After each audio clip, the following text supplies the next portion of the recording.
Muy buenas tardes, gracias por atender la invitación a la teleconferencia en la tarde de hoy.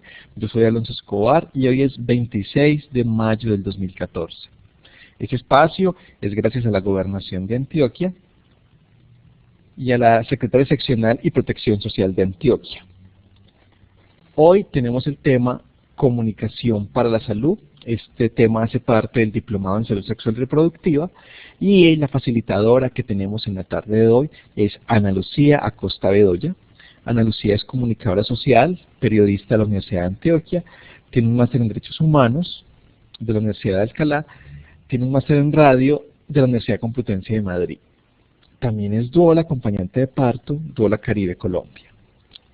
Ana Lucía, nos va a estar acompañando, nos va a estar presentando el tema durante unos 40-45 minutos. Si ustedes tienen preguntas sobre el tema, por favor tomen atenta nota porque finalizada la exposición del tema vamos a abrir un espacio más o menos de 15 minutos para responder dudas e inquietudes.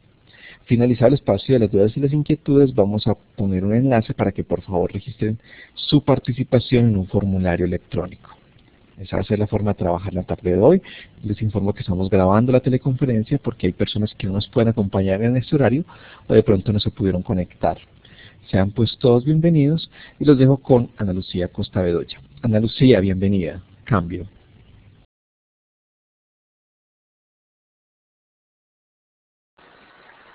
Muy buenas tardes para todos y para todas. Es un placer estar con ustedes en esta teleconferencia.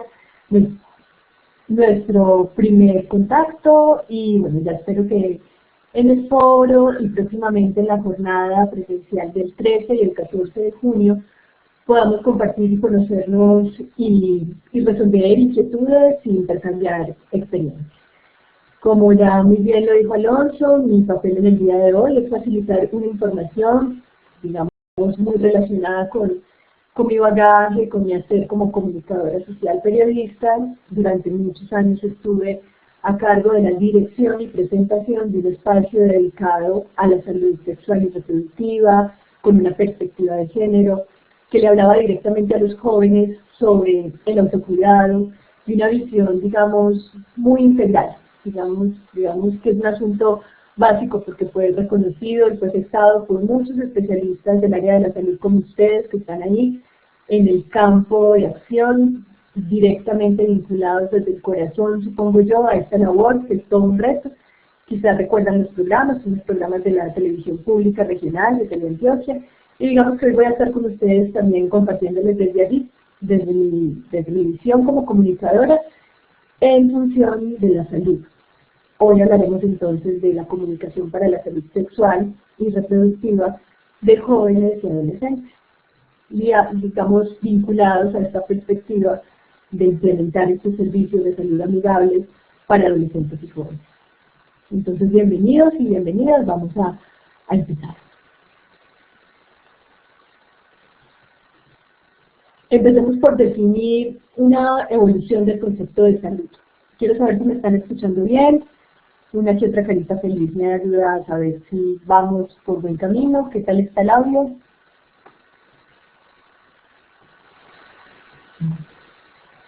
Vamos a empezar por definir un poco cómo evoluciona el concepto de salud para entender hacia dónde se orienta una comunicación para la salud que contempla una visión integral, una perspectiva de género en su discurso, que además es un discurso plural, incluyente, de respeto por esos derechos humanos. Y vemos que lo primero fue ampliar el concepto de salud. Salud antiguamente era simplemente la ausencia de enfermedad. Hoy tenemos un concepto distinto. Hoy hablamos de salud como un estado de bienestar ligado a la calidad de vida y a una perspectiva que va involucrando otros niveles, otras cualidades que vamos a ir definiendo. Entonces la salud ya no es simplemente la ausencia de enfermedad ni la supervivencia ante la inclemencia impredecible de las pestes, las hambrunas, las guerras, las pandemias, sino que hoy, digamos, un concepto que aparece en el 46 y que se ha ido puliendo, refinando, está ligado, digamos, a la visión de la Organización Mundial de la Salud, pero enriquecida por la vivencia también particular de cada colectivo, de cada comunidad, de cada país, empezamos a entender que la salud es un completo bienestar físico, psíquico y social, y ya no solo la ausencia de enfermedad. Entonces, si la salud ya no es solo la ausencia de enfermedad, entendemos la salud hoy como conquista y derecho. Y comienza a demandar del sistema sanitario una mirada distinta, tanto de sus usuarios como también de sus necesidades. Es decir, cuando empieza el concepto de promoción y prevención, la salud ya no se puede dedicar a una práctica meramente paliativa, de control, de minimización, del impacto de una enfermedad, sino que propende por un estado cada vez más integral del bienestar. Es muy importante que no perdamos de vista algo que ustedes probablemente también saben, entienden e incluso han tenido que lidiar con esto, y es que este concepto de salud, si bien se hace cada vez más amplio, más humano, más completo, hoy día la expansión del sector biomédico no versa solo sobre la salud. También se sustenta sobre intereses económicos que ni el usuario, ni el sistema, ni el usuario del sistema, como tampoco ustedes, como prestadores de servicios de salud, pueden ignorar. Hay una frase muy categórica, pero quizá muy eficiente, de Marcia Angel, la antigua directora del New England Journal of Medicine. Ella ha escrito distintos textos sobre ética y salud pública, tiene un texto particular sobre la industria farmacéutica, y para ella es muy importante ser críticos frente a lo que implica la expansión de las compañías farmacéuticas. Ella dice, antes las compañías farmacéuticas comercializaban medicamentos para el tratamiento de enfermedades. Hoy comercializan enfermedades que se adaptan a sus medicamentos. Esta es una frase también, digamos, que alude a todo un proceso de investigación. Ella ha sido crítica y ha tenido una postura fuerte frente al tema de es necesario examinar a qué tipo de éticas están respondiendo las instituciones de salud, los prestadores de servicios de salud. Y bueno, esta es una caricatura que simplemente quiere señalar algo que como usuarios también del sistema de salud quizás nos vivimos. El médico pues hace una pregunta, ¿qué parte le duele al paciente? El paciente dice la realidad. ¿Y por qué estoy enmarcando la charla de hoy en este contexto? Porque el joven no es ajeno a esto. La pregunta es, ustedes se han inquietado, preguntado probablemente también, ¿qué tanto los jóvenes, los adolescentes, creen en este sistema de salud? Si no partimos de este hecho, de este escepticismo creciente, de esta duda y de este malestar a veces frente a lo que significa la atención en salud, que también nos toca a ellos, estaríamos presumiendo, suponiendo que los jóvenes están o parados en el nivel de rechazo absoluto porque creen que son invencibles, inmortales, que no enferman, que todo eso también empieza a ser un prejuicio. Yo creo que ellos cada vez empiezan a preguntarse ciertas cosas importantes sobre su cuerpo, sobre su autocuidado, sino que también descreen de la posibilidad de recibir una ayuda de calidad muchas veces. Entonces, pues, más que caricaturizar nuestro sistema de salud, conviene ser críticos y entender que los esfuerzos comunicativos tendrán que ser mucho más potentes y mediados también por los intereses y la participación de jóvenes y adolescentes si queremos superar ese estado de escepticismo, de inercia y apatía. Entonces la salud aparece como derecho. Y al entender la salud como derecho, pues primero definamos un derecho que es. Es un bien o valor social que ha sido reconocido por ordenamientos jurídicos, es decir, es fruto también de un consenso, es exigible ante los demás y ante el Estado a través de mecanismos jurídicos de protección y de sanción establecidos para su vigencia. Es un concepto básico de la Consejería Presidencial para los Derechos Humanos, y en ese sentido empezamos a hablar de, cuando hablamos de derechos humanos, estamos hablando de unos mínimos ligados también a la dignidad, ¿cierto?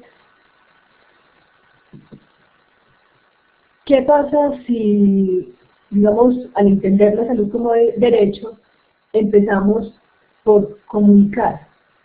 El primer derecho muchas veces vulnerado cuando hablamos de la promoción y la prevención, cuando hablamos mucho más allá de la salud, entendida como este estado óptimo de bienestar, cuando buscamos sensibilizar, el primer derecho vulnerado muchas veces es el derecho a la información.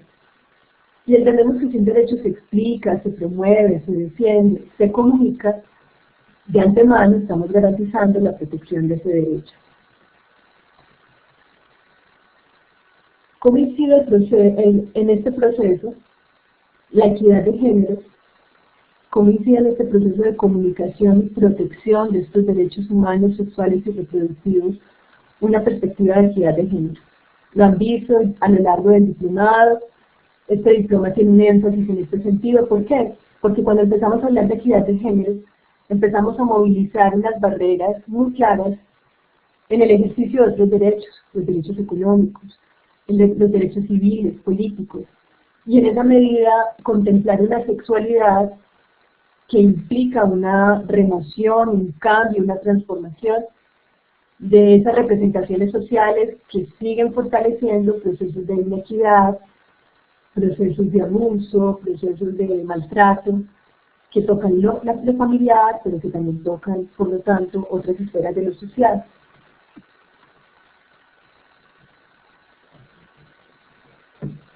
Esto es muy importante, digamos, tenerlo en cuenta y entender el por qué y el para qué. Toda esta perspectiva de género y los grandes logros de los movimientos en torno a la salud de las mujeres han propiciado y han abierto ya un camino también para hablar de derechos sexuales y reproductivos en el contexto de adolescentes y jóvenes. En particular, la salud de las mujeres y su sexualidad son un cimiento de los índices de calidad de vida y bienestar de una comunidad. Digamos que esto hace parte de los análisis de la OPS, de la Organización Mundial de la Salud, de ONU Mujeres. Cuando habla del autocuidado, género y desarrollo humano, estamos hablando de que al aumentar los índices de equidad de género, empiezan a aumentar automáticamente la perspectiva de poder cuidar de forma más integral de esos otros derechos. Hay unos logros básicos que conviene tener en cuenta y que hacen parte de los logros que ustedes mismos como prestadores de servicios han gestado.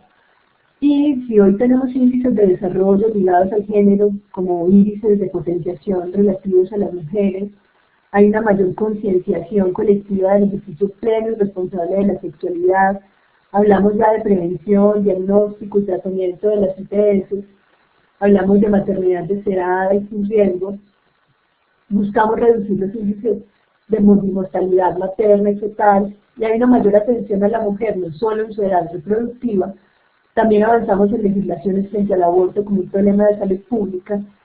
Este es, digamos, el espacio allanado, abonado, abierto, para que hoy en día podamos hablarle también a los jóvenes y que empiecen ellos mismos a relacionarse desde una perspectiva de equidad y respeto, por la diferencia de respeto y de modificación de los roles de género, más allá de las visiones tradicionales, históricamente aceptadas y avaladas, que a veces perpetúan niveles de maltrato, de agresión. Entonces, exige instalar unas nuevas éticas en las relaciones interhumanas, interpersonales, donde se supere la subordinación, la discriminación, la dominación. Esta es una frase de Marilady Londoño, una mujer de Cali que ha trabajado mucho este tema, y está muy clara. Dice: es imposible la ética en la discriminación, en la subvaloración, en el desconocimiento y la opresión de las otras. No se edifica ninguna ética sobre estereotipos excluyentes. Pero esto no toca solo a las mujeres. Esto toca también entonces los derechos humanos sexuales y reproductivos, entendiéndolos más allá de la función reproductiva, pero atendiendo obviamente las necesidades de prevención del embarazo en adolescentes, atendiendo la diversidad sexual, atendiendo la multiplicidad de necesidades de esos jóvenes, quienes deben ser cada vez menos excluidos de los procesos de gestión y, digamos, diseño de estrategias en torno a la protección de estos derechos sexuales, humanos y reproductivos. Los jóvenes y adolescentes se han encontrado esto, y esto es muy claro, que los jóvenes y adolescentes que tienen actitudes positivas hacia la igualdad de género, o equidad de género es más correcta la palabra, se comunican más con sus parejas al momento de iniciar la vida sexual, se sienten menos forzados a tener relaciones para mantener una pareja. Esto de entrada ya es un factor protector de muchos procesos que esos servicios amigables de salud para jóvenes y adolescentes buscan atenuar, buscan subsanar. Entonces es importante no perder de vista en nuestro discurso a la hora de comunicar cualquier tipo de rasgo, vestigio, pose, chiste, que redunde en esquemas antiguos, digamos, podríamos decir ya, esquemas en donde la diferenciación de género y la diferenciación entre las oportunidades a las que pueden acceder hombres y mujeres, ciertos sesgos de machismo, sigan apareciendo y estos jóvenes y estos adolescentes sigan compartimentando y viviendo en sus vidas afectivas, lo que significa esa función afectiva, comunicacional, erótica, de respeto por el otro o por la otra. La salud se vive en el marco de la vida cotidiana, en los centros de trabajo y de recreo. Hacia eso apunta, digamos, lo que estamos conversando hoy. Está muy claro en la Carta de Ottawa de Promoción de la Salud de ya hace décadas, de 1986, pero que sigue siendo vigente y que seguimos asimilando hoy.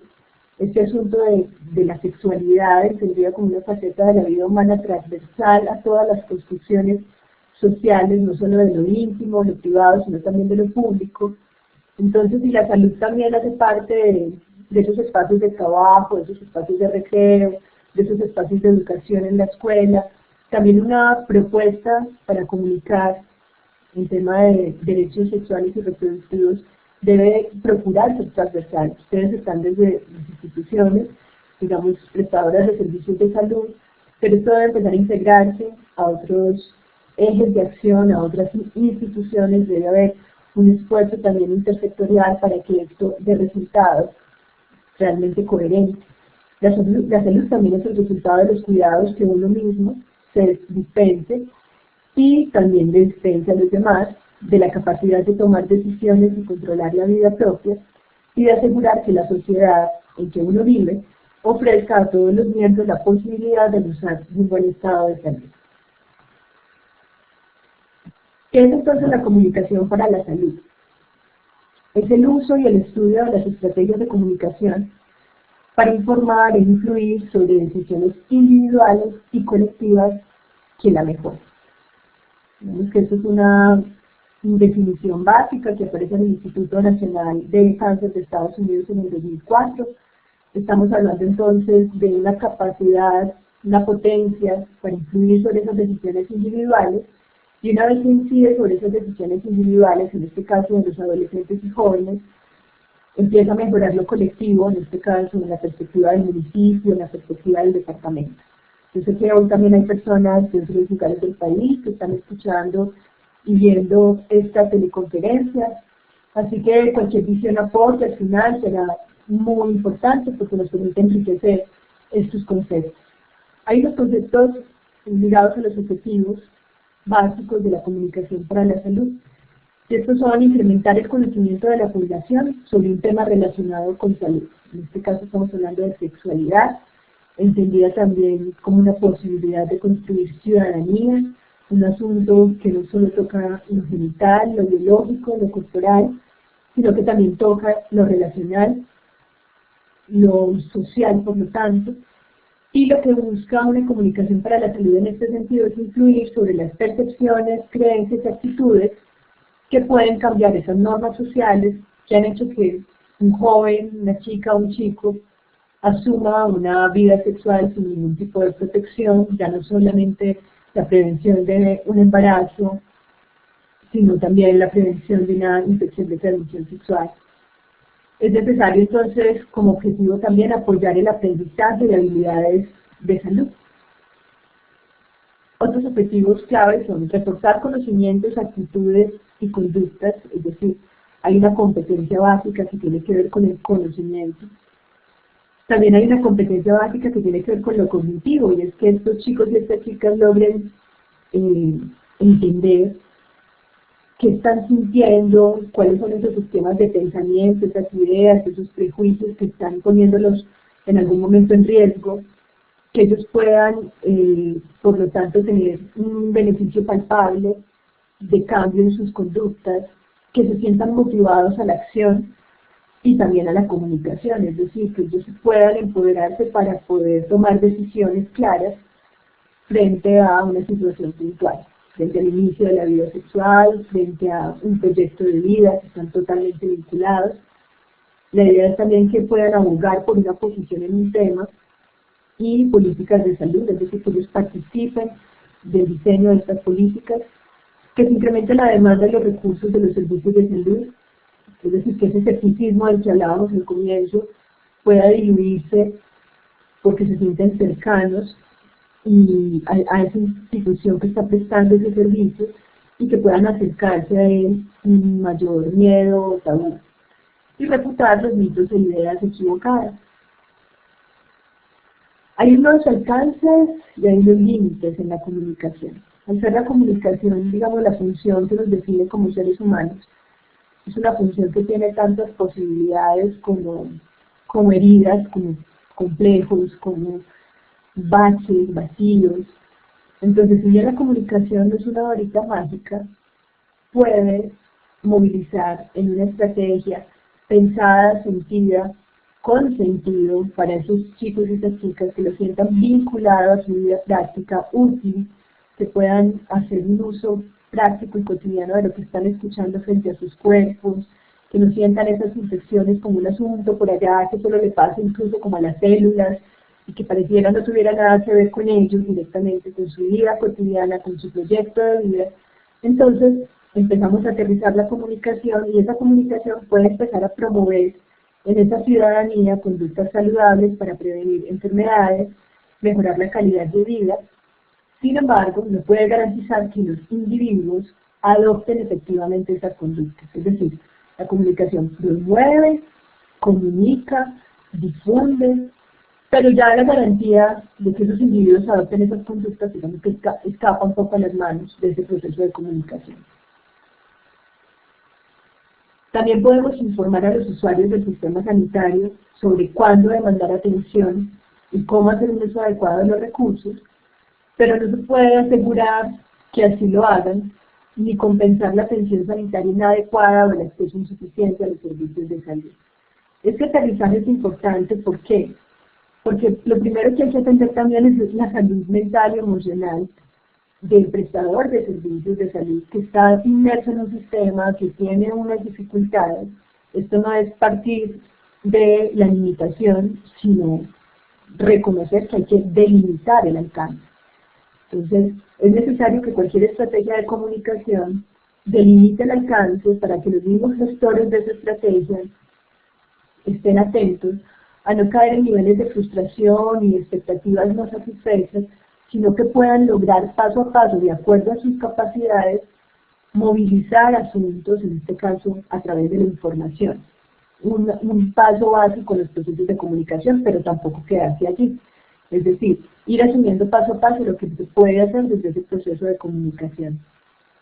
Se puede facilitar y dinamizar cambios de conductas de salud, por ejemplo, movilizar este asunto de que sean solicitados los métodos como tal de anticoncepción y planificación, pero también es cierto que es difícilmente podrá hacer que sean sostenibles en el tiempo si no van acompañados por otras acciones que apoyen ese cambio, de una asesoría y suministro constante de los mismos. Acá viene de nuevo el tema de la continuidad de los procesos, acá viene de nuevo el tema de si hay una estrategia por más sólida y efectiva que sea, empática con la vida de los jóvenes, ellos se sienten llamados, se sienten tocados, sienten que les están hablando a ellos cuando les están hablando de ciertos riesgos, de ciertas situaciones. Es muy importante que esto pueda sostenerse en el tiempo, porque si no el acceso empieza a fluctuar, el acceso a la información, el acceso a los recursos, a los insumos, y fácilmente se pierde, digamos, el trabajo que se ha hecho en una buena estrategia. Educar para la sexualidad implica la generación de espacios para el desarrollo de competencias y conocimientos, mediante los cuales los sujetos aprendan y velen por el cumplimiento de sus derechos sexuales y reproductivos y los de todos los miembros de la comunidad. Esta es una definición básica que seguro ya han visto a esta altura del diploma. Estamos hablando de un concepto inscrito en el Programa Nacional de Educación para la Sexualidad y Construcción de la Ciudadanía. Estamos hablando de espacios en donde esas competencias y esos conocimientos se dinamizan permanentemente por la participación de los mismos jóvenes, es decir, no hablamos de una información vertical, en donde se supone que es el adulto el que entiende y conoce, y el joven carece de experiencia, de sentido de vida para discriminar, decidir, para ser autónomo, para tomar decisiones en libertad, sino que se cuenta directamente con ellos.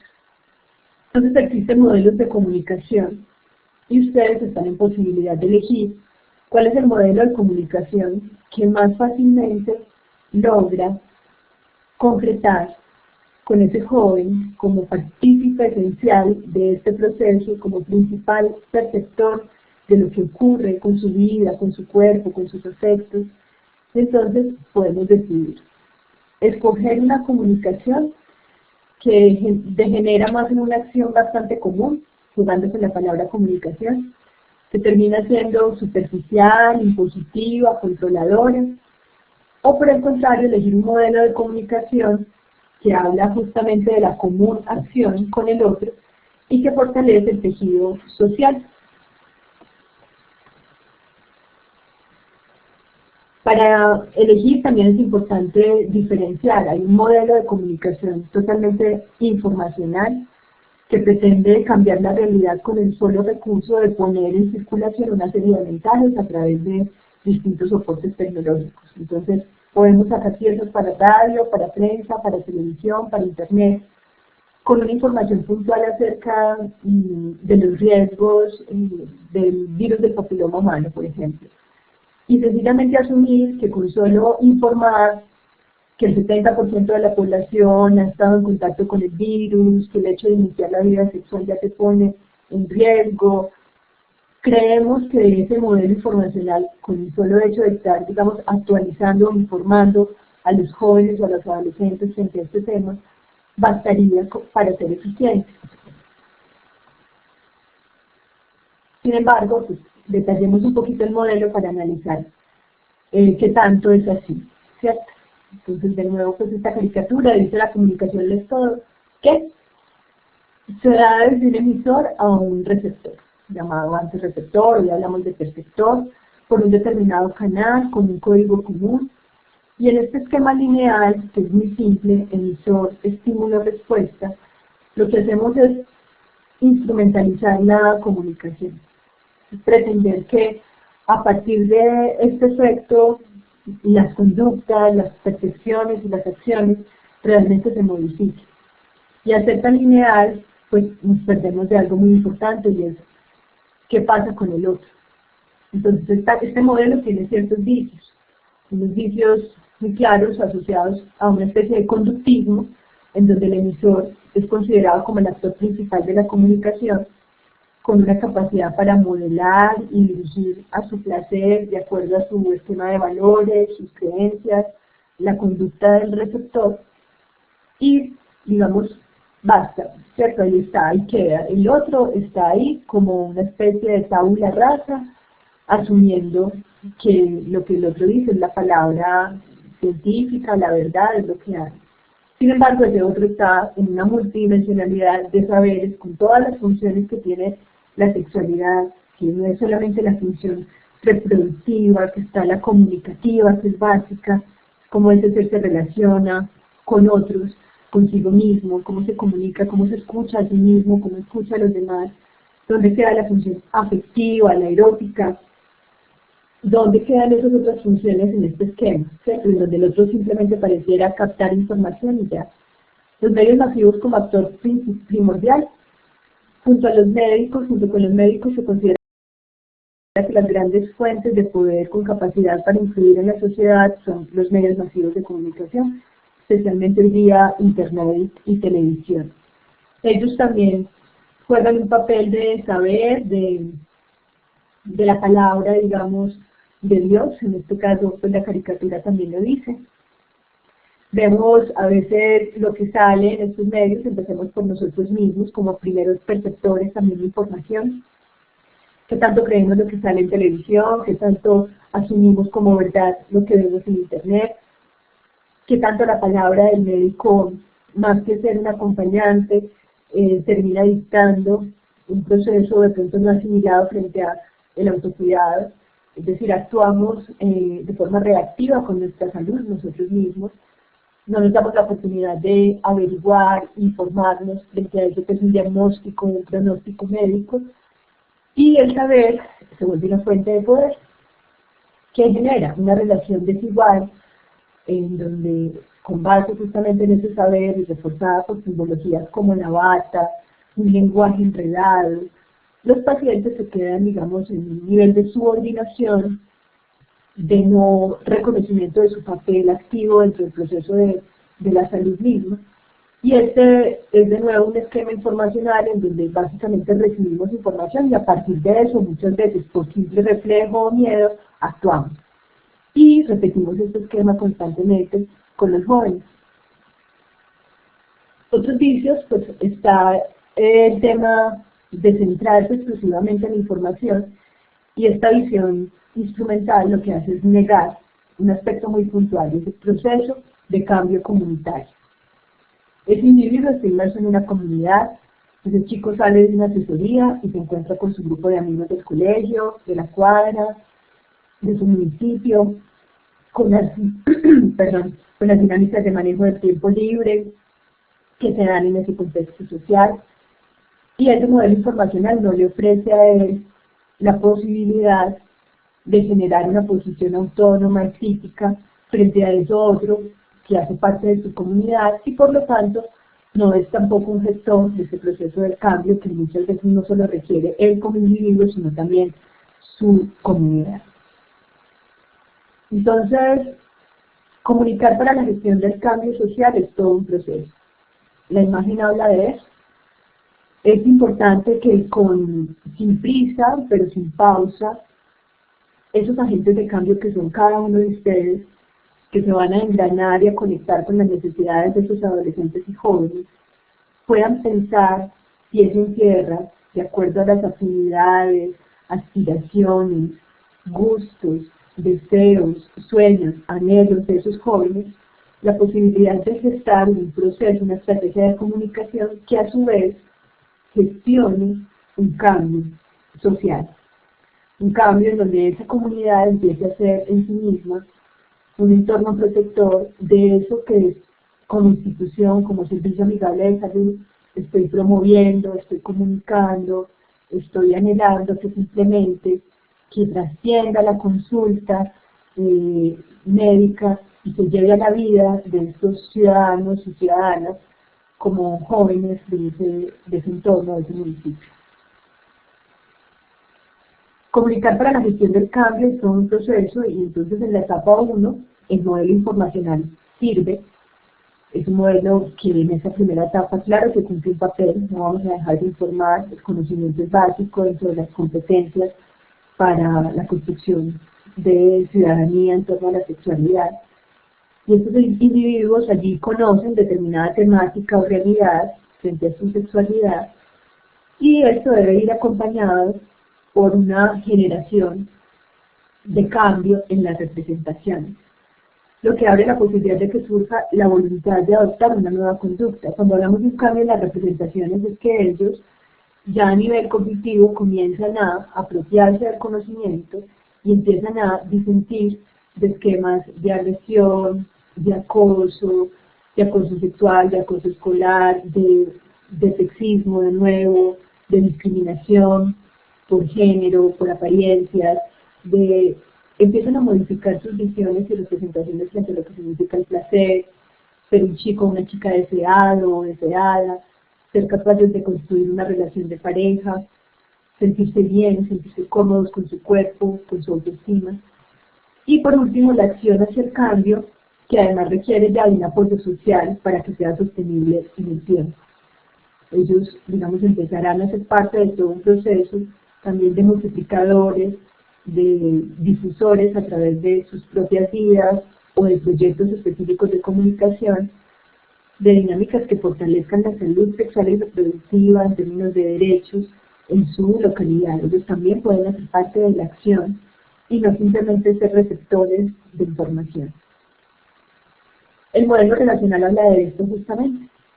Es otro modelo mucho más amplio, contempla el tema de la información, pero en lugar de ese esquema tan lineal, esta perspectiva contempla un circuito constituido por instancias de producción, circulación y reconocimiento. Vamos a explicar qué quieren decir esos tres conceptos: producción, circulación y reconocimiento. Estas instancias no son consideradas como estáticas, sino que se enmarcan en un conjunto de condiciones de tiempo, espacio y relaciones sociales, que son dinámicas. Cuando hablamos de la producción, estamos hablando de que ellos también empiezan a generar contenido. Es decir, ellos, sus propias historias de vida, sus propias metidas de pata, como lo queramos llamar, lo que se supone está simplemente vetado, juzgado, señalado, que ha sido ocultado, clandestino, temido conversar, donde ellos empiezan a producir contenidos, y esos contenidos, en cualquier estrategia de comunicación, ellos cuentan sus historias, aparece en la parte testimonial, aparece la posibilidad de que ellos mismos hagan reflexiones sobre cualquier tema. Empezamos a hablar de que ellos están allí para producir también información, no solamente para recibir. El modelo relacional también apunta a que un discurso producido por un emisor determinado en una situación determinada no produce jamás un efecto, solo uno, ¿cierto? Ese discurso puede ser entendido, leído y sentido de múltiples maneras. Un discurso general ser producido en un contexto social dado, lo que podemos llamar un campo de efectos de sentidos posibles. Estar atentos a esto también es muy importante. Para cierto, digamos, emisor, facilitador, acompañante, puede ser muy fácil creer que lo que está diciendo se entendió de una sola manera y asumir que esos chicos todos son iguales.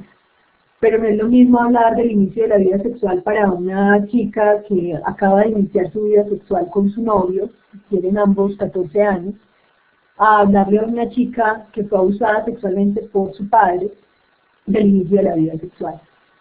Entonces, si no empezamos a entender que esos contextos son múltiples, que hay múltiples seres con múltiples vivencias, nuestro discurso empieza a perder fuerza y empieza a ser simplemente percibido o asimilado de una sola manera por solo unos, y el nivel de cobertura y amplitud de ese mensaje empieza a perder fuerza. Además de los medios masivos de comunicación como mediación tecnológica, cobran valor las mediaciones sociales de la vida cotidiana, y era lo que hablábamos ahora. La familia, la escuela, el barrio, la comunidad, ellos mismos, entre ellos, empiezan a ser también parte de esas mediaciones sociales a través de las cuales ese mensaje puede circular. Y ahí viene la segunda palabra, circulación. Esa circulación de ese mensaje puede trascender la escena de la consulta o de la clase en el colegio y empieza a tocar la vida de muchas maneras. Se empieza a hablar de un tema en la casa, en una reunión familiar, con los amigos, y empieza a tener otro nivel. Ya no es solamente el nivel de el rumor, la sospecha, el chiste, sino que empieza a estar fortalecido por la información que han recibido, pero de la cual se sienten parte porque se sienten tocados por ella, sienten que es útil para sus vidas. Se trata de diversidad de actores, productores de sentido. Ustedes ven ahí, son chicos que pueden estar produciendo sentidos relacionados con la sexualidad, con los derechos humanos sexuales y reproductivos, con todas las funciones asociadas a la sexualidad, con la capacidad para construir una relación, no solamente con la pareja, sino con sus propios cuerpos, con su autoestima, con su proyecto de vida, con el sentirse valiosos para sí mismos y para un contexto social. Y empiezan ellos mismos desde el deporte, desde la música, desde sus aficiones, a empezar a movilizar esta información que estamos esperando ellos asimilen, es esta información sobre la sexualidad. Es lógico que contemos con aquellos que tengan la mayor capacidad para influir en una población dada, para que actúen como agentes de salud. Es decir, si un chico es líder en la música, en el deporte, en la danza, si pinta, si usa el graffiti como un modo de expresión, ese chico también puede ser identificado como un agente de salud, no solamente como un joven más, sino como un productor de sentido. Y ese productor de sentido puede serle enormemente útil a cualquier estrategia de comunicación que busque darle solidez a estos servicios amigables de salud para adolescentes y jóvenes. Estos muñequitos que se están mirando a los ojos, pues están hablando de un asunto básico, sencillo, es hablar de conexión. Siempre es necesario generar una conexión precisa con el grupo social al que pretendemos llegar. Así como se da en el cara a cara, de la relación interpersonal, de una pareja, también se da en el cara a cara con esos grupos sociales que son agentes, que están en posibilidad de producir sentido sobre eso que quiero que sea una verdad a voces, cuando se trata de, por ejemplo, prevenir y reducir los índices de embarazo en adolescentes. Una forma adecuada de expresión de los productos inmateriales es también importante. Si esos productos inmateriales, esos proyectos, esas cuñas radiales, el mismo mural o la misma cartelera no logra generar ese nivel de conexión, estoy entonces desaprovechando una posibilidad comunicativa que puede ser eficiente, por más sencilla que sea, que tenga un mensaje accesible, cercano, y que por lo tanto permita un encuentro proactivo con el destinatario, es decir, que se sienta realmente tocado ese destinatario y dispuesto a la acción.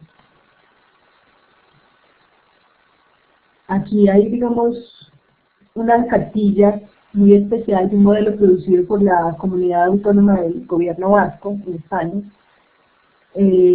y hablamos de esa última palabra que aparecía aquí en la diapositiva, que es el tema del reconocimiento.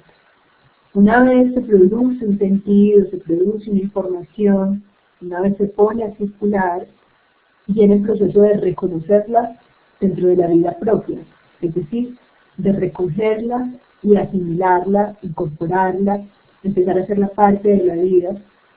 Y, digamos, dada la experiencia que ellos tienen también en este asunto de desestimular el consumo de sustancias, de buscar también una sexualidad en términos de derechos, protegida, placentera, hay una recomendación muy básica. No es suficiente hacer materiales de excelente calidad, perfectamente adaptados a los destinatarios, que sintamos generan una profunda conexión, que están en su lenguaje, y luego no hay ningún tipo de intervención de su recepción y resignificación. ¿Esto qué quiero decir? Que siempre que se produzca una estrategia de comunicación para jóvenes y adolescentes en temas de sexualidad, es muy importante que en alguna fase de esa estrategia de comunicación se intervenga, se evalúe qué sienten, si se sonríen, si se sonrojan, si hacen chistes, si sencillamente no dicen nada, se quedan impávidos, asustados leyendo lo que están leyendo. Si no hay quien allí, desde una perspectiva de conocimiento e información, acompañe esa recepción y acompañe también la resignificación, que quiere decir, un chico desde su prejuicio, por ejemplo, si es de por sí un chico acosador, en temas de bullying, por ejemplo, y esto a él se le ha hecho un asunto normal, apalancado en esquemas de machismo, del poder por el poder, del poder sobre el que es diferente, y se sienta a leer una cartilla o a escuchar una pieza radial en donde se está hablando del tema, que se puede reír o sencillamente puede hacer de esto una mofa, un chiste, y no hay quien esté allí sentado para que pueda resignificar esa información, entonces esa estrategia de comunicación no va a ser realmente eficiente y va a ser, digamos, desperdiciada.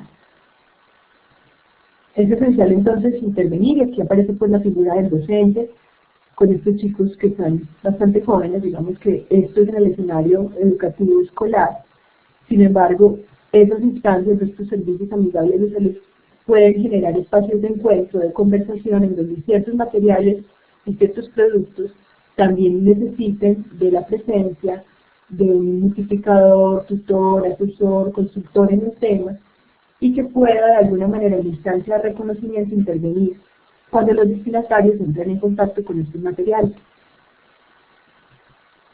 Por poner un ejemplo sencillo, un cómic sobre obesidad puede repartirse entre los alumnos del instituto y jamás enterarnos de lo que hicieron con él y si modificó en algo su percepción del problema de la obesidad y sus conductas relacionadas con la alimentación y la actividad física.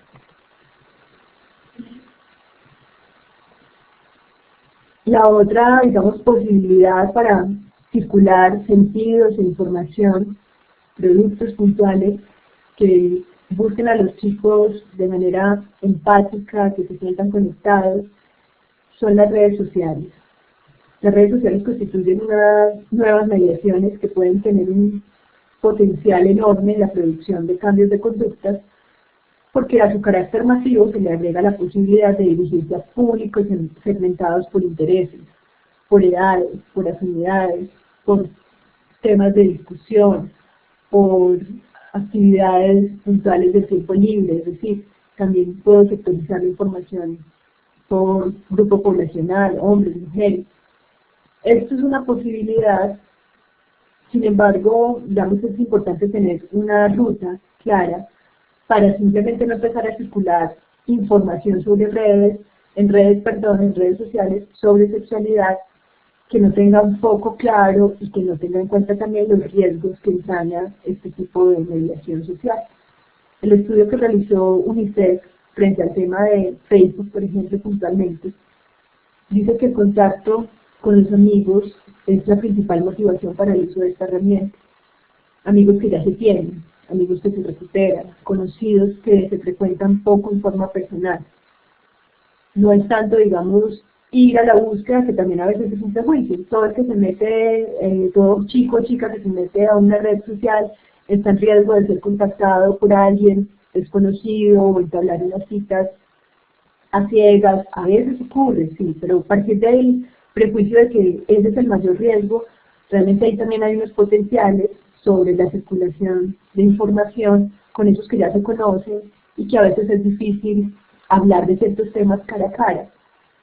De todos modos, es indispensable prestar atención a esas amistades, a esos grupos de interés que pueden aparecer en las redes sociales, para saber si realmente es el espacio para tocar ciertos temas o si por el contrario el objetivo esencial de esa estrategia de comunicación se desvirtúa porque ya es inmanejable, porque hay demasiado realimentación de un lado y del otro, y al final se pierde el foco de hacer que tiene la capacidad intelectual de información para intervenir y para dirigir ciertos conceptos frente al tema de la sexualidad.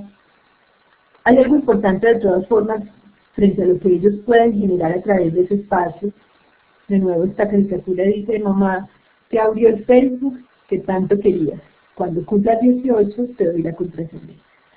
Hay un asunto que perdemos de vista permanentemente y es el asunto del derecho a la privacidad también, de cómo cuando estoy comunicando ciertos temas a propósito de ciertos instrumentos que pueden ser muy útiles como las redes sociales, estoy también intentando como adulto controlar o sesgar o sentir que ese sujeto ciudadano en formación no tiene la capacidad para hacer un uso creativo, positivo de este tipo de herramientas. Entonces el empleo de estas redes en cualquier estrategia debe ir de la mano con la construcción de un vínculo de confianza que permita un diálogo fluido, para que compartan con nosotros sus preocupaciones e inquietudes y de ese modo podamos ayudarlos y ayudarlas a superar cualquier tipo de dificultad. Es necesario entonces hacerse algunas preguntas antes de implementar, digamos, contenidos de sensibilización y de promoción de ciertas prácticas en salud sexual y reproductiva a través de la web 2.0 en una estrategia de movilización. Sobre los chicos y las chicas de tu comunidad, de la comunidad en la que ustedes están trabajando, es importante preguntarse si pueden atenderse las necesidades de ese grupo de ese grupo poblacional, de ese público objetivo, de forma más efectiva a través de este tipo de herramientas. ¿Cuál es el uso de Internet que hace ese grupo de chicos, esos jóvenes, esos adolescentes en el municipio? Puede ser segmentado en base a su perfil de consumo, es decir, cómo puedo yo sectorizar a quienes sí les voy a hablar por Internet, a quienes no necesito hablarles por Internet, o definitivamente prefiero no hacerlo, qué nivel de conocimiento y destreza tienen sobre las diferentes herramientas y aplicaciones de la web 2.0, cómo percibe, consume, interpreta los contenidos sobre salud vertidos allí. Puede ser que para ellos el simple hecho de que aparezcan las redes sociales les reste o le pongan un carácter de prioridad o importancia. Es importante saber qué piensan ellos de lo que aparece en Internet, de lo que aparece en Facebook. Si ustedes son en sí mismos actores que ellos validen como actores eficientes, que tienen credibilidad, a quienes se les puede creer, a quienes si generan un grupo de discusión o de conversación sobre ciertos temas, ellos quieran hacer parte de ese grupo en Facebook y se sientan respaldados por la información que encuentran allí.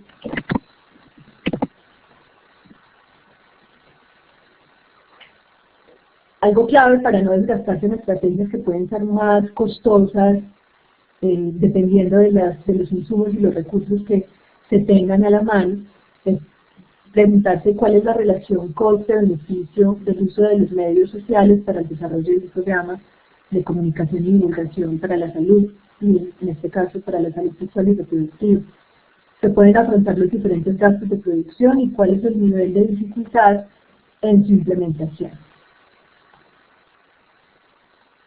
De cara a los objetivos puntuales de la comunicación para la salud en este tema, vale preguntarse también si es el momento idóneo para introducir el mensaje a ese público objetivo mediante estas redes o medios sociales, si la web 2.0 ayuda a reducir los frenos y barreras que tienen estos chicos y chicas a la hora de hablar de estos temas, si es posible evaluar el impacto, la eficacia del uso de los social media, porque es necesario evaluar para ver cómo están dándose esas dinámicas ya de reconocimiento de la información y de incorporación a la vida particular en la cotidianidad, cuáles son las desventajas o posibles efectos adversos del uso de las herramientas web 2.0 en el proceso de comunicación.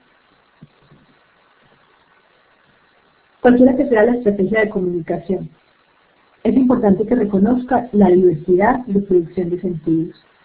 Ya lo dijimos antes, es una gama muy amplia y es muy importante entender esa diversidad y que involucre a los distintos actores sociales frente al tema de la sexualidad y pueda hacer un relato con un enfoque plural, científico, incluyente, de derechos a favor de la salud integral de los que están involucrados.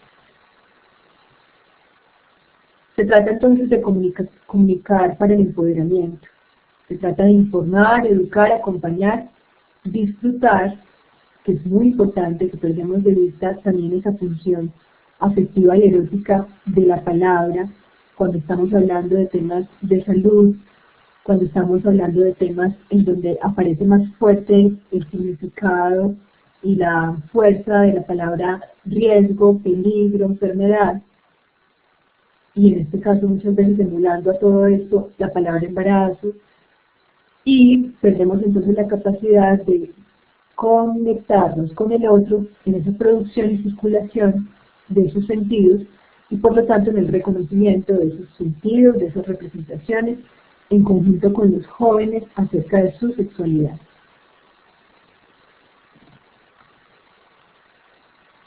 Comunicar es también comunicarse, en primera instancia con ustedes mismos. Entonces es muy importante, conviene preguntarse a menudo lo siguiente: ¿dónde y cómo obtuvo información acerca de la sexualidad? No el joven, no el adolescente, no la chica, el chico, sino cada uno de ustedes. Por su formación, algunos lo tendrán como médicos, enfermeras, psicólogos, psicólogas, trabajadores, es decir, las personas que están aquí en este momento conectados con este proyecto, este sueño de implementar en forma óptima, cualificada y calificada estos servicios amigables de salud en estas instituciones. Son seres humanos también que en su trasegar propio, individual, fueron adolescentes, fueron jóvenes, son jóvenes probablemente también, y en algún momento recibieron una primera información sobre sexualidad. La idea es revisar eso, cómo se siente y cómo reacciona cuando alguien le plantea dudas acerca de la sexualidad. No lo veamos en el escenario en donde es muy cómodo porque tengo la bata blanca, porque estoy en el escenario en donde mi tono de voz tiene que dar un nivel de seguridad y así no tenga toda la claridad. Siento que es muy importante que el otro lo asuma como verdad. ¿Qué pasa cuando me lo preguntan en la calle? ¿Qué pasa cuando me lo pregunta alguien de mi familia? ¿Cómo me siento y cómo reacciono cuando alguien me pregunta sobre estos temas? ¿Qué es lo primero que usted piensa cuando escucha la palabra sexualidad? ¿Qué información le propiciaron y proporcionaron sobre el tema? ¿De qué manera lo que usted ha aprendido acerca de la sexualidad le facilita o le dificulta conversar sobre el tema con niños, niñas, jóvenes, personas conocidas y desconocidas? Esto es muy importante porque también las experiencias personales, las experiencias que están allí, a veces sin haber elaborado plenamente con las propias maternidades y paternidades de ustedes mismos, están tocando esa producción de sentidos a la hora de dar una asesoría frente a métodos de planificación, frente a la prevención del deterioro de un proyecto de vida por un riesgo de prostitución, de explotación sexual. Entonces es importante tener en cuenta esto también. Tenga claro como interlocutor que hablar de sexualidad no significa hablar de lo que hacen las personas con sus genitales, hablar de las relaciones sexuales, hablar de sexo o de hacer el amor. No es solo eso. Lo anterior impide que la educación para la sexualidad ocurra en el día a día a través de diferentes actores sociales y generalmente sin que seamos conscientes de nuestro papel en el proceso. Familia, colegio, amistades, comunidad, entre colegas, cómo se habla del cuerpo, cómo se habla del aspecto del cuerpo de X o Y, de esta mujer, de este hombre, de la vida sexual incluso, si es parte del chismoseo, ¿qué sienten ustedes que, digamos, cómo se apropian del discurso de la sexualidad, más allá de las instancias de lo médico? Libres de los prejuicios y estereotipos de género, estos suelen empañar la claridad de su orientación, es decir, de su mensaje, de su producción de sentido, y fomenta finalmente sutiles y frontales violencias. Esta imagen es un estereotipo absoluto, pues, donde se ubica el corazón del hombre, donde se ubica el corazón de la mujer.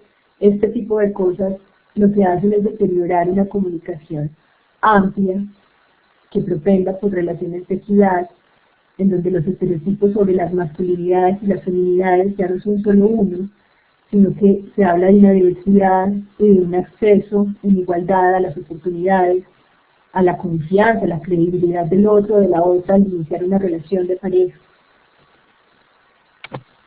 Uno de los factores que más obstaculiza el empoderamiento para la toma de decisiones en los jóvenes es la carencia de entornos favorables para reconocer, aceptar, valorar y expresar su sexualidad y para disfrutar de una vida afectiva y sexualmente placentera, sin vergüenza, temores, prejuicios, inhibiciones, culpas, creencias infundadas desde el miedo y el castigo, que en lugar de propiciar una protección para la salud física, para esa salud sexual y reproductiva, por el contrario, fomentan y propician situaciones de riesgo, clandestinas, de silencios, de abusos, de finalmente situaciones de riesgo. Vale recordar y recordarles que los derechos sexuales establecen las condiciones que requerimos hombres y mujeres para reconocer, aceptar, valorar y expresar nuestra sexualidad y para disfrutar de la actividad sexual. Vemos la imagen anterior, un estereotipo más reformado, ¿cierto? Incapaz, capaz, inaccesible, es decir, empieza a ser fácil, posible, entender que se puede acceder a métodos de planificación, que no es un asunto solo de unos pocos, que ellos pueden tener acceso a estos recursos claves para la prevención del embarazo no deseado, el embarazo a temprana edad.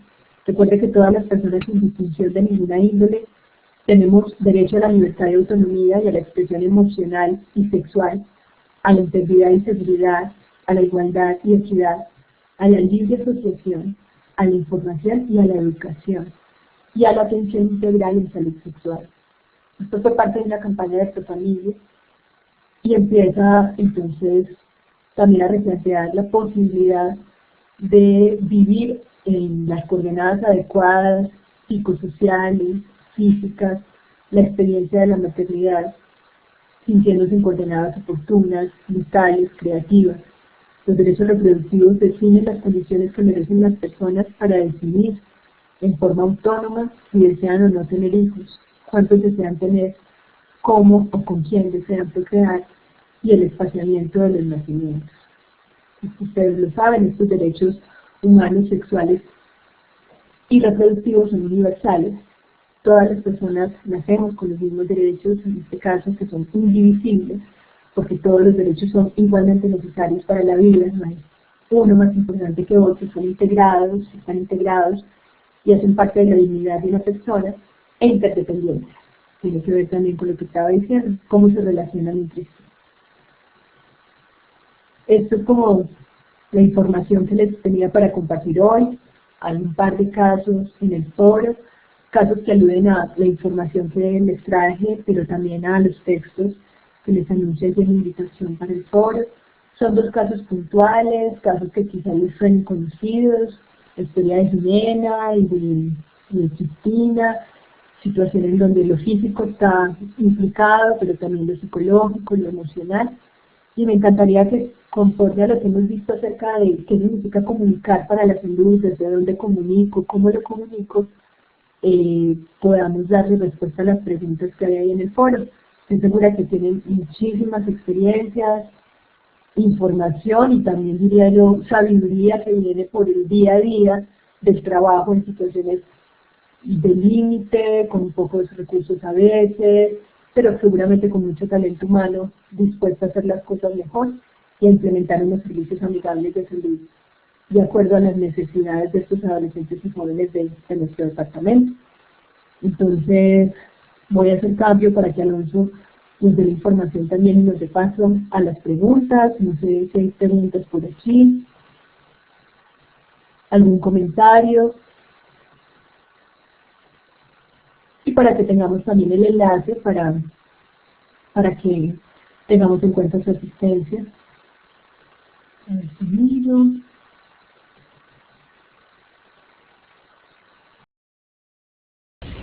Muchas gracias, Ana Lucía. Gracias por la intervención. Ahora pasamos al espacio de las preguntas. Recuerden que las preguntas las deben de realizar en el área del chat vía por escrito. Recuerden que el audio solamente lo estamos manejando nosotros. Bienvenidas a las preguntas, bienvenidos los comentarios, bienvenidos sus aportes. Tenemos 15 minutos para que Ana Lucía nos ayude a resolverlas.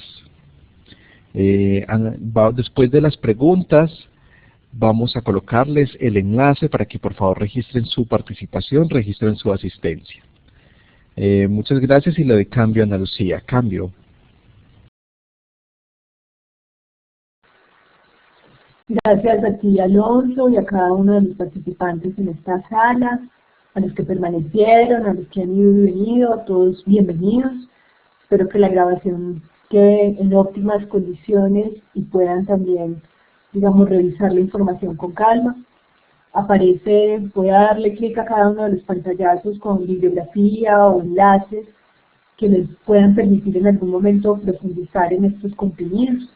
En el portal de Colombia Aprende está toda la información sobre el programa de educación para la sexualidad y construcción de la ciudadanía, pero además vinculada a una estrategia de comunicación que profundizaré en la jornada del viernes junio 13 de junio viernes, y el 14, en donde podremos acceder a contenidos puntuales, a estrategias muy claras de comunicación y entretenimiento, que es un concepto que vamos a ver en la jornada presencial, un concepto clave, porque los jóvenes necesitan educarse, pero eso solo es posible vía, como les decía, el placer, lo cotidiano, es decir, el disfrute de sentirse conectados con esa información que les llega, que les suena conocida, y estas estrategias de entretenimiento han sido implementadas con unos resultados muy valiosos y unos productos pedagógicos muy, muy útiles que ustedes también pueden emplear en sus municipios y en las estrategias que vayan a tener para divulgar estos servicios.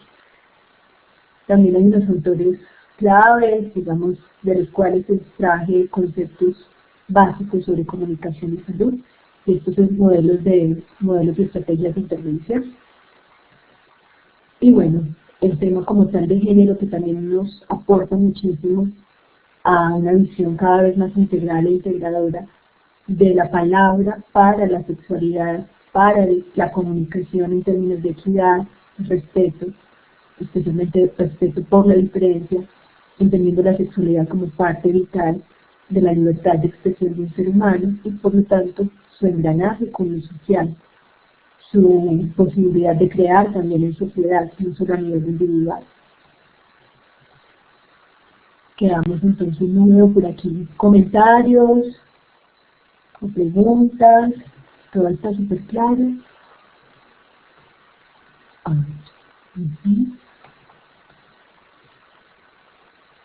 Esta es la última.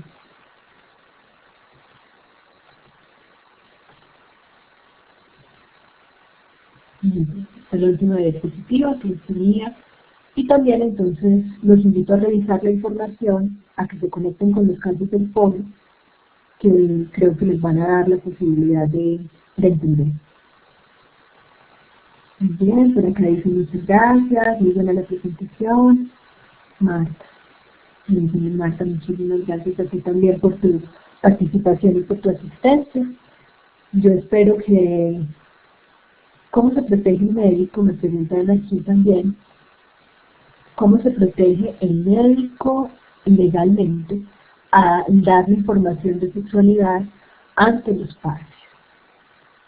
Y bien, esta es una pregunta muy interesante porque, digamos que en términos de la sexualidad, cuando hay tanto mito y tanto tabú frente al tema, supongo que a lo que está aludiendo nuestra compañera es a esta sensación de ustedes promueven, ustedes incitan, ustedes están favoreciendo prácticas que van en contra de principios morales, entonces el personal médico empieza a verse en lugar de como un protector de la salud, como un dinamizador, impulsador de actitudes que para muchos no van ni con lo moral ni con lo ético, precisamente porque estamos inscritos en contextos en donde la religión y ciertos prejuicios y estereotipos ponen a la sexualidad en un ámbito de solo los adultos, los jóvenes no tienen por qué tener sexualidad, o se entiende la sexualidad solo como genitalidad.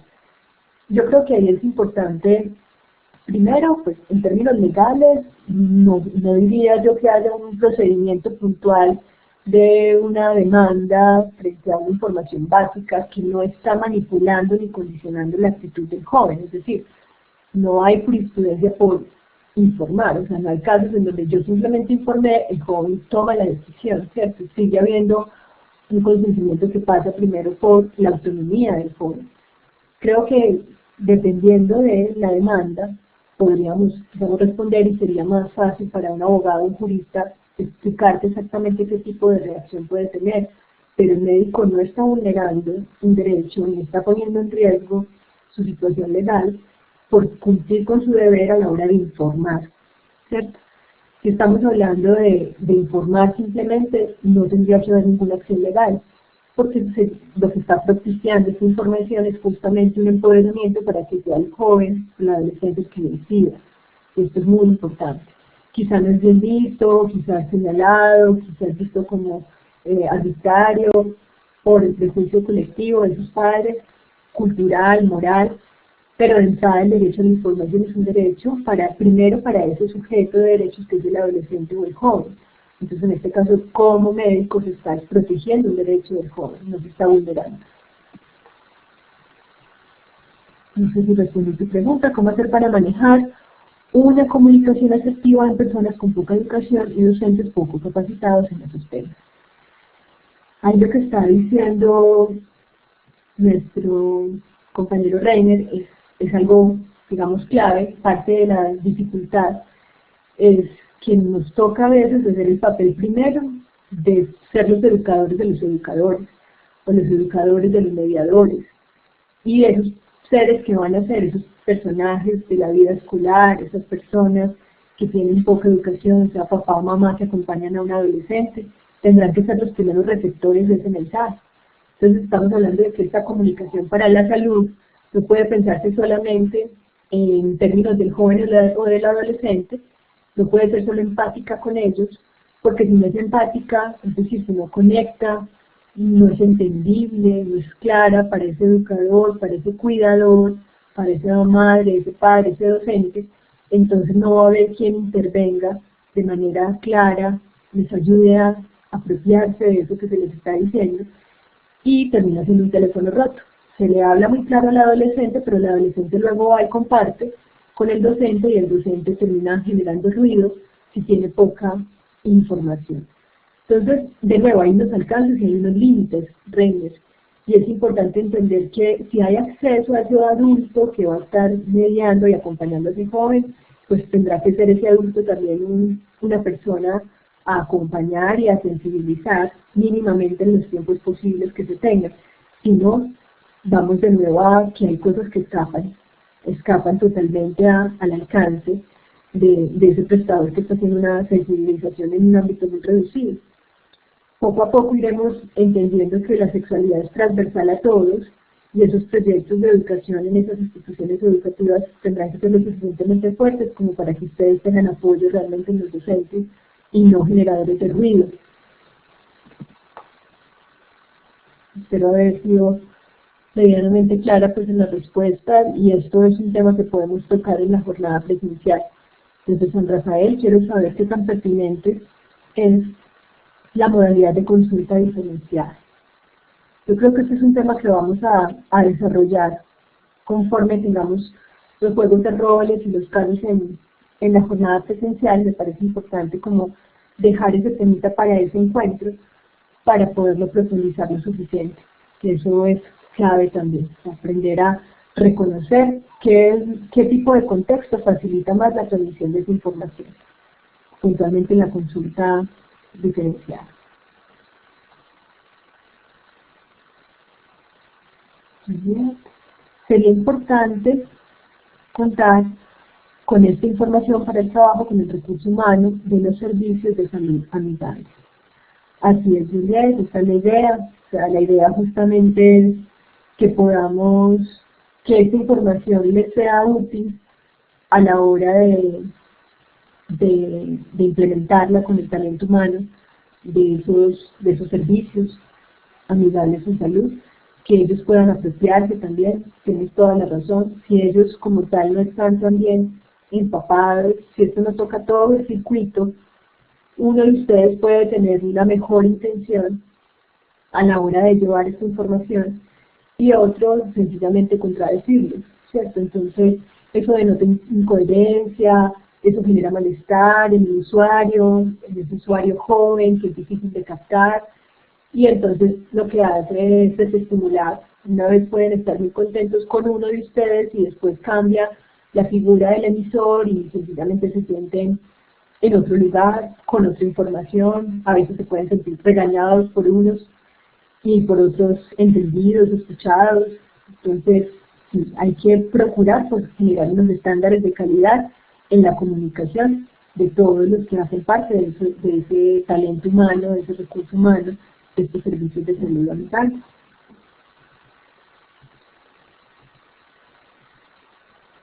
Ajá, yo pienso en muchos padres, ¿sí? Refiriéndonos a los prejuicios, a los juicios de calidad moral, de miedos, de tabús, con mucho gusto. Qué bueno que hayan estado aquí, después de una jornada laboral que seguro fue exigente, agotadora. Reina, muchas gracias a ti también. Muchas gracias a todos. El tema de la modalidad de la consulta diferenciada lo vamos a tocar también. No se preocupe tampoco aquí nuestro compañero. Y bueno, por aquí ya está el enlace para que registren su participación. Gracias por el nivel de compromiso, por continuar con el diploma en esta fase, que estamos avanzando ya, acercándonos hacia la parte final. Ahí tienen el enlace, por favor, para que ingresen y nos puedan registrar su asistencia. Voy a hacer cambio a Alonso, que también nos colabora de forma incondicional con toda esta información de esta plataforma virtual. Muchas gracias a todos, que tengan una muy buena noche, espero conocerlos y que podamos aprender mucho juntos, que les haya sido útil al menos esta primera mirada a la comunicación para la salud, en este caso la salud sexual y reproductiva de los chicos y las chicas, adolescentes y jóvenes. Hasta pronto.